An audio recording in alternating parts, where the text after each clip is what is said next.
Sean todos bienvenidos a nuestro encuentro con el texto del Evangelio, Marcos, capítulo 9, versículos 2 al 10. Como siempre, invitamos en nuestro canal a que revisen ustedes la descripción del video o el contenido en esa descripción. Dejamos ahí otros elementos para el crecimiento de nuestra vida espiritual, nuestra vida cristiana. También a veces dejamos links que nos pueden también dar herramientas para crecer en nuestro camino espiritual, en nuestro camino cristiano. Les invito para que pongamos nuestro corazón en las manos de Dios, nuestro Padre Celestial. Padre Santo, danos la gracia de tu Espíritu. Ilumínanos para que podamos crecer en el conocimiento de tu Hijo Jesucristo. Danos tu gracia para que podamos crecer en ese conocer la salvación que tú ofreces a todos los hombres en tu Hijo Jesucristo. En el nombre del Padre, y del Hijo, y del Espíritu Santo. Amén. Señor Jesús, así como lo hiciste con Pedro, Santiago y Juan, tómanos a cada uno de nosotros. Revélate y date a conocer para que sepamos quién eres en verdad, para que te conozcamos cada vez más, para que te sigamos con convicción y entrega, con más docilidad y apertura de espíritu, para que obedezcamos la orden del Padre de escucharte a ti, que eres Hijo amado. Danos, Señor, la gracia de saber reconocerte, presente y vivo, en medio de nosotros, en la comunidad, en tu palabra, en la Eucaristía. Amén. Jesús tomó consigo a Pedro, a Santiago y a Juan, y subió con ellos solos, aparte, a un monte alto, y se transfiguró en su presencia. Sus vestiduras se pusieron esplendorosamente blancas, con una blancura que nadie puede lograr sobre la tierra. Después se les aparecieron Elías y Moisés, conversando con Jesús. Entonces Pedro le dijo a Jesús: Maestro, qué a gusto estamos aquí. Hagamos 3 chozas, una para ti, otra para Moisés y otra para Elías. En realidad, no sabía lo que decía porque estaban asustados. Se formó entonces una nube que los cubrió con su sombra, y de esta nube salió una voz que decía: Este es mi Hijo amado, escúchenlo. En ese momento miraron alrededor y no vieron a nadie sino a Jesús, que estaba solo con ellos. Cuando bajaban de la montaña, Jesús les mandó que no contaran a nadie lo que habían visto, hasta que el Hijo del Hombre resucitara de entre los muertos. Ellos guardaron esto en secreto, pero discutían entre sí qué querría decir eso de resucitar de entre los muertos. Vamos ahora a mirar algunos elementos que nos pueden ayudar a profundizar en ese contemplar el texto bíblico y asimismo profundizar en nuestra oración. Entonces Jesús tomó consigo a quienes, a 3 apóstoles, Pedro, Santiago y Juan. Normalmente, como lo hemos visto en los evangelios, pues Pedro ocupa como el primer lugar, ¿no? Entonces, pues aquí también en la redacción de este texto, pues también como que aparece Pedro en primer lugar, a Santiago y a Juan. Subió con ellos solos, aparte, a un monte alto. Y entonces aquí nuevamente aparece el tema de la montaña, ¿no? Entonces, recordemos que el tema de la montaña tiene un lugar y una simbología muy especial en toda la Sagrada Escritura. Entonces, es el lugar de encuentro con Dios. También podríamos pensar es el lugar de Dios. Es como ese símbolo. Si nosotros recordamos, por ejemplo, Moisés subió a la montaña. Y es en la montaña donde Moisés dialoga con Dios. Es en la montaña donde Moisés recibe la alianza. Es en la montaña donde Moisés recibe el decálogo. Entonces, Jesús va a un monte alto, ¿no? En el Evangelio, en otros textos, también encontramos que Jesús subió a la montaña, se sentó y empezó a enseñar, ¿no? La nueva ley, allá pensando en el texto de Mateo. Y se transfiguró en su presencia. Jesús se transfiguró. Y entonces vamos a mirar, podríamos preguntarnos, bueno, pero ¿qué es eso de que se transfiguró? Entonces aquí el mismo evangelista nos describe. Sus vestiduras se pusieron esplendorosamente blancas, con una blancura que nadie puede lograr sobre la tierra. Es el signo como de esa transfiguración, esa blancura en sus vestiduras. Y se les aparecieron Elías y Moisés conversando con Jesús. Aquí, pues debemos pensar nosotros, pues Elías es como esa figura por antonomasia del profetismo bíblico. Elías, el gran profeta. Entonces es como que el profeta que encierra a todos los profetas, ¿no? Y Moisés, personaje que recibe el decálogo en esa antigua alianza. Entonces, estos dos personajes del Antiguo Testamento, entonces, pues quieren describir como esas dos realidades gigantescas en la revelación bíblica en el Antiguo Testamento. Elías, referido a los profetas, Moisés, referido a la ley, aparecen conversando con Jesús. Entonces, podríamos pensar que es también figuras que dan testimonio de Cristo. Luego Pedro le dice a Jesús, Maestro, qué a gusto estamos aquí, hagamos 3 chozas, una para ti, otra para Moisés y otra para Elías. Pero pues también el mismo evangelista nos va a decir pues que Pedro no sabía lo que estaba diciendo. ¿Por qué?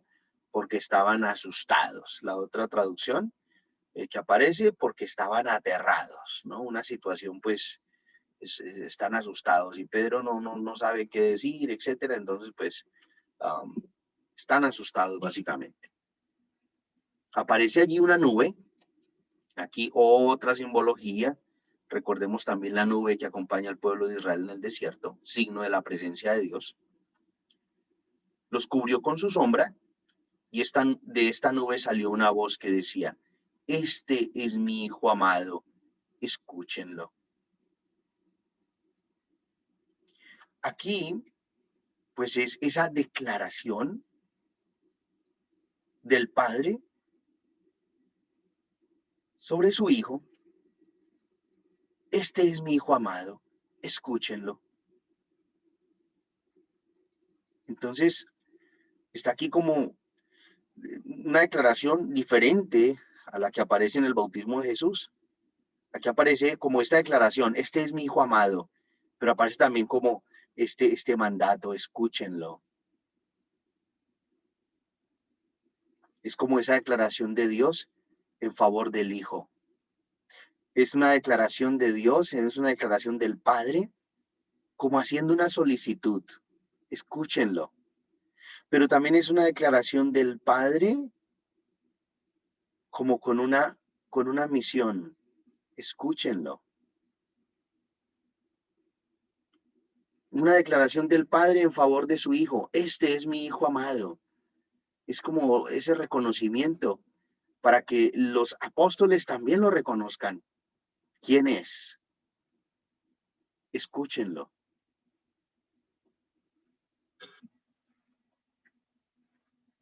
En ese momento miraron alrededor y no vieron a nadie sino a Jesús, que estaba solo con ellos. Luego regresan, bajan de la montaña y Jesús les manda que no contaran a nadie lo que habían visto, hasta que el Hijo del Hombre resucitara de entre los muertos. Entonces aquí Jesús como que les da esa prohibición, no cuenten nada de lo que vieron, hasta que el Hijo del Hombre resucitara de entre los muertos. Entonces, ellos guardando esto en secreto, pero discutían entre sí qué querría decir eso de resucitar de entre los muertos. Entonces, es un camino que ellos deberán hacer.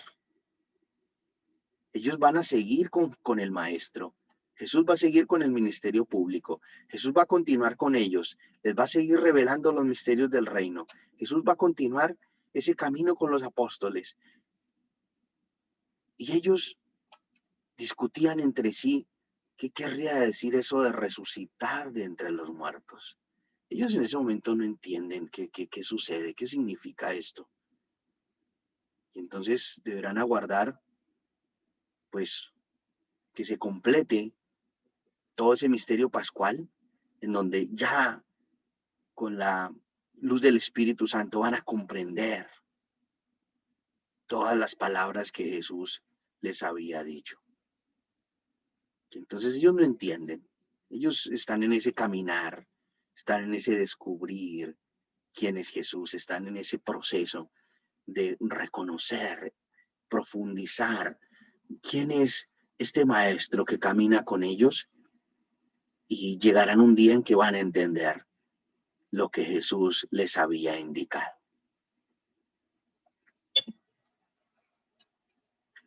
Profundicemos nuestra oración. ¿Qué me llama la atención o qué me hace pensar este pasaje de la transfiguración del Señor? Entonces pensemos un momento de eso, vamos a compartir esto. ¿Qué me llama la atención o qué me hace pensar este pasaje de la transfiguración del Señor? ¿Qué nos está revelando? ¿Qué nos revela a nosotros este texto bíblico? Normalmente encontramos la transfiguración del Señor después de un anuncio de la pasión de Cristo. Jesús anuncia que va a padecer, Jesús anuncia que va a morir y al tercer día va a resucitar. Pues muy seguramente, pues con ese anuncio de la pasión, pues también conocemos un poquito esos pasajes, ¿no? Pero entonces, después de ese anuncio de la pasión, viene, normalmente aparece la transfiguración. Aparece Elías y Moisés, dos de las grandes figuras representativas del Antiguo Testamento. Como les decía, Elías como figura del profetismo bíblico y Moisés como figura de la ley. Entonces, como que si conectamos esto con el pasaje de los discípulos de Emaús. Entonces, cuando los discípulos de Emaús le dicen a Jesús que se quede porque ya va a anochecer y lo invitan a que se quede con ellos dicen, con razón ardía nuestro corazón cuando nos explicaba las Escrituras. Y el texto dice que Jesús, comenzando por la ley y los profetas, les enseñó lo que decía la Escritura en torno al Mesías, que debía padecer y resucitar al tercer día. Y les enseñaba empezando por la ley y los profetas. Entonces ahí están las dos figuras, Moisés y Elías. Moisés como figura de la ley, Elías como figura de los profetas, ¿no? Esa transfiguración no la dejemos nosotros en el pasado. Y como siempre les digo, el domingo que participemos de la Eucaristía, que podamos pensar, hoy Jesús se está transfigurando. Esa revelación es para nosotros hoy. Sí, indudablemente la transfiguración es como que Jesús les da un adelanto de lo que será la resurrección, ¿no? Entonces, Jesús les ha anunciado su pasión. su muerte, pero también como que les muestra el misterio de la resurrección, ¿no? Dos ejes en el Antiguo Testamento son el Decálogo como centro de la ley y como centro de la Antigua Alianza, y los profetas. Entonces, así como el Padre atestigua o reconoce, este es mi hijo, entonces también debemos pensar que Jesús es el anunciado. Jesús es el anunciado en toda la línea de los profetas. Y Jesús es la nueva y definitiva ley. Entonces yo pienso que es la razón por la cual aparecen o están estos dos personajes en este texto bíblico, porque es Elías, pues todo el signo del profetismo, y Moisés, todo el signo de la ley. Jesús como la nueva ley, ¿no? La nueva y definitiva ley. Los profetas anuncian al Mesías, y Jesús, pues, es el profeta por antonomasia, ¿no? Pero el profetismo, pues, también tiene que ver con otras cosas. Los profetas en el pueblo de Israel no solamente anunciaban a Cristo, sino que también, pues ellos comunicaban el mensaje que Dios ponía en su corazón, ¿no? Dios reconoce a su hijo. Este es mi hijo. Este es mi hijo amado. Escúchenlo. Pero yo también siento, sí, lo que tú dices. Yo pienso que esa expresión nos hace sentir amados, porque como que Dios no envía a su hijo por sí mismo. Dios envía a su hijo por nuestra salvación.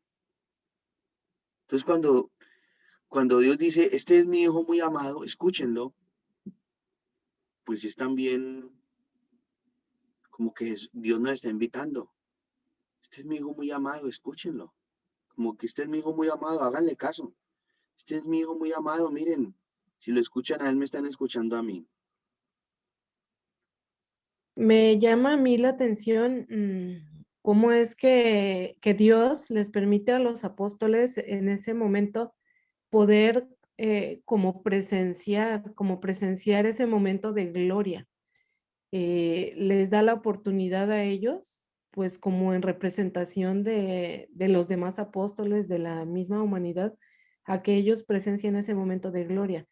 Y ahora no es que nosotros no lo tengamos, sino que tenemos, yo pienso que podemos aprender de ese momento a ver esos momentos de gloria que también Dios nos permite vivir sin tener que morir y ir al cielo, sino desde esta tierra, cada que vamos, por ejemplo, a una hora de adoración de Jesús Eucaristía, podemos presenciar esos momentos de gloria. En los momentos en que recibimos los sacramentos, son probaditas de gloria que Dios nos da, ¿no? Entonces ese se me hace un acto de mucho amor y de mucha misericordia de Dios, el que permitió a los apóstoles y nos permite a todos desde esta vida tener esas probaditas de gloria.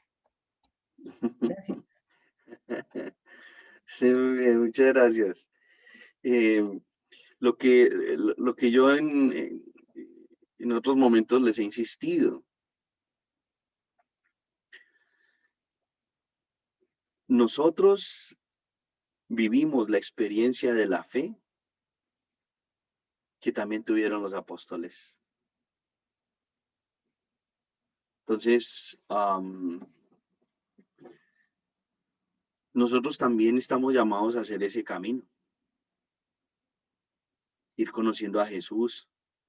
A veces también nosotros tenemos muchas dudas de fe y a veces nosotros pensamos qué querrá decir esto, o muchas personas a veces con algún texto de la Escritura y muchas cosas, ¿no? Entonces somos todos, estamos en ese caminar, en ese conocer más al Maestro. Y sí, hay muchos momentos de nuestra vida en que nosotros también podemos experimentar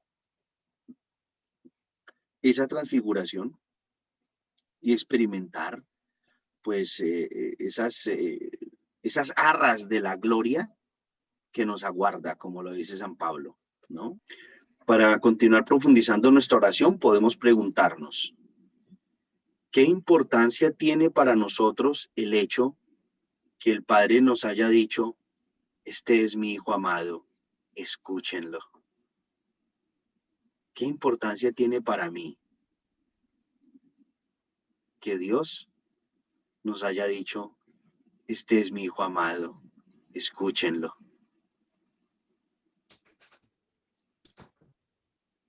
Y el otro elemento, ¿de qué manera debemos escuchar a Jesús? ¿Y qué implica eso para mi vida?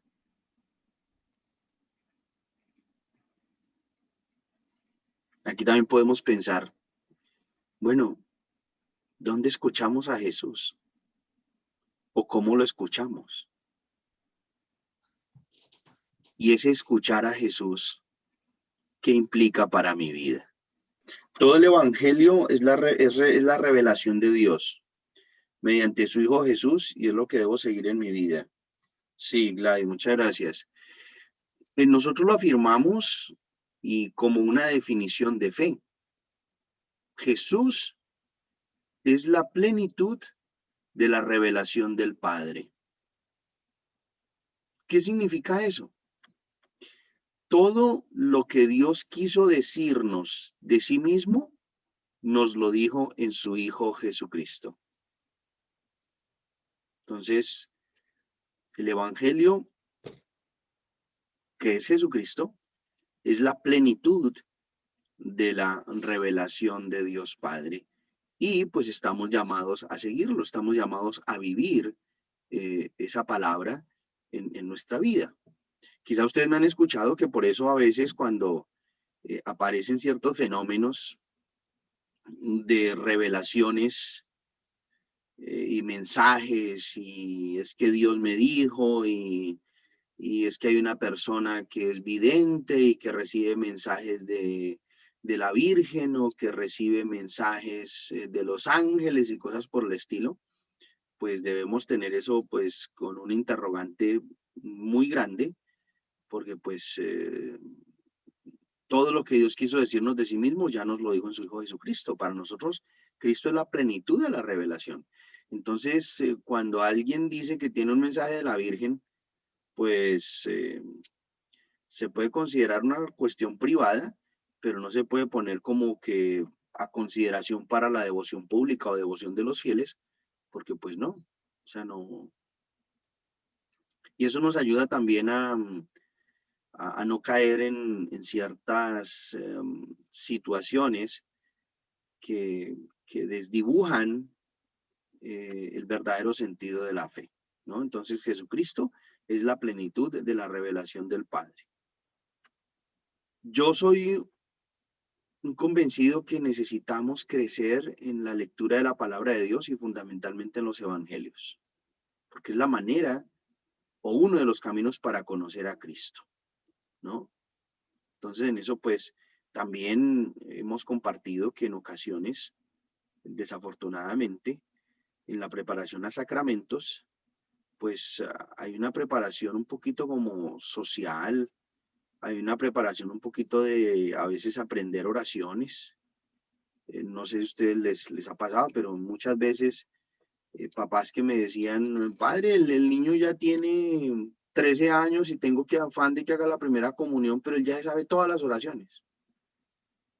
Y entonces dejamos de lado el evangelio y pues se deja de lado a veces la oración o el enseñar a orar, y pues es un error, porque pues es en el evangelio donde nosotros conocemos a Cristo, y es a través del evangelio como crecemos en ese seguimiento y en ese camino de fe en nuestro Señor Jesucristo.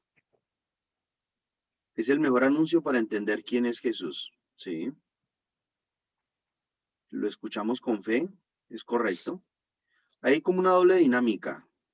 Dios nos regaló la fe en el bautismo como una semilla, y estamos llamados nosotros a alimentar la fe también a través del evangelio, de la lectura de la palabra de Dios, ¿no? Y es también una responsabilidad, ¿no? Entonces, como lo decía San Pablo, ay de mí si no anuncio el evangelio. Es una tarea, yo pienso que es para todos los bautizados, anunciar a Cristo con nuestra vida, ¿no? Y hay diferentes maneras de hacer ese anuncio del evangelio. Muy bien, muchas gracias. Pues pienso que es la declaración tan directa, ¿no? De Dios Padre que nos dice, Él es mi hijo, o sea, no anden buscando por otro camino, Él es el camino, Él es mi hijo. Y el hecho de qué manera yo debo de escucharlo, como a veces les decimos a los niños, no que por un lado te entre y por el otro te salga, ¿no? Sino que entre, que yo lo pueda procesar y que yo lo pueda manifestar en obras, ¿no?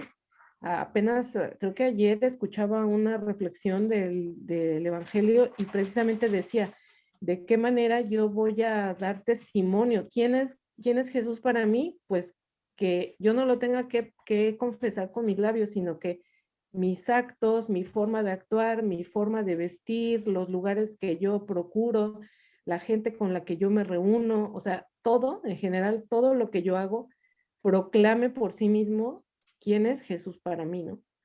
Entonces, pues sí, es un compromiso bien fuerte, pero es una tarea de todos los días y de todas las horas. Gracias, Padre. Sí, muchas gracias. Sí, indudablemente, nunca podremos decir que ya terminamos de meditar el Evangelio. Nunca podremos decir que ya terminamos de leer el Evangelio. Nunca podremos decir que ya terminamos de profundizarlo, etcétera. Porque estamos llamados a esa permanente contemplación de Jesucristo en su palabra, también en su palabra. Y yo también pienso que se hace necesario ese repensar, releer, redescubrir el Evangelio. Y por eso es necesaria también la catequesis, ¿no? Entonces, cuando el mensaje no, como que el mensaje no llegó al corazón, pues como que hay ciertas circunstancias que a veces no permiten que la palabra sea entendida. Lógicamente se necesita la fe, porque si no hay fe la palabra no es aceptada. Y entonces pues son elementos que son parte de ese evangelizar. Entonces yo pienso que pues tanto a nivel personal como a nivel de la evangelización, de la catequesis, etcétera, pues es necesario que podamos como buscar otros elementos para ayudar a entender la Sagrada Escritura, ¿no? Sería como la parábola del sembrador. Es correcto, Blanca, gracias. Sí, es como la parábola del sembrador. Entonces, pues, algunos escuchan la palabra, pero por X o Y no les llega, no les queda, o se ocupan en otras cosas y pues no da fruto. Entonces yo también pienso que a veces, pues, en nuestra vida nos puede pasar lo mismo, ¿no? Entonces yo pienso que por eso es necesario como buscar siempre nuevos medios, tanto para proclamar la palabra como para profundizarla y para mirar cómo crecemos en ese dar frutos de esa palabra en el corazón. Les voy a invitar para que en un momento pensemos nosotros qué gracia le pido yo a Jesús a partir de este texto, ¿no? Entonces él toma a estos apóstoles, Pedro, Santiago y Juan, y pues los lleva como a ese lugar aparte, y allí les muestra su gloria. Como que ellos por adelantado tuvieron esa experiencia de Jesús resucitado. Y en esa experiencia, pues aparecen como esos dos testimonios en favor de Jesús, la ley y los profetas. Pero por excelencia, lógicamente, esa voz de Dios Padre. Este es mi Hijo amado, escúchenlo. Ellos regresan y como que no entienden, como que ¿Qué es eso de resucitar de entre los muertos? No cuenten todavía esto que vieron. Ustedes fueron testigos, pero no lo cuenten todavía. Hasta que yo resucite de entre los muertos. Ellos se preguntan, ¿qué querrá decir todo eso?